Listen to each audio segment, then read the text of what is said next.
To properly clean a system and all the boards inside requires certain supplies along with the hardware already mentioned. 1. Some type of contact cleaning solution. This can be pure isopropyl alcohol or acetone. Never use the store rubbing alcohol for cleaning electronic parts. It can contain contaminants like perfumes and water that are harmful to computer components.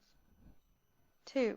A small brush, usually a paintbrush, can be used to carefully loosen accumulated dirt and dust before spraying with canned air. 3.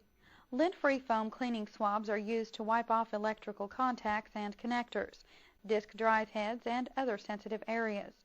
They should be made of foam or synthetic chamois material that doesn't leave lint or dust residue. 4.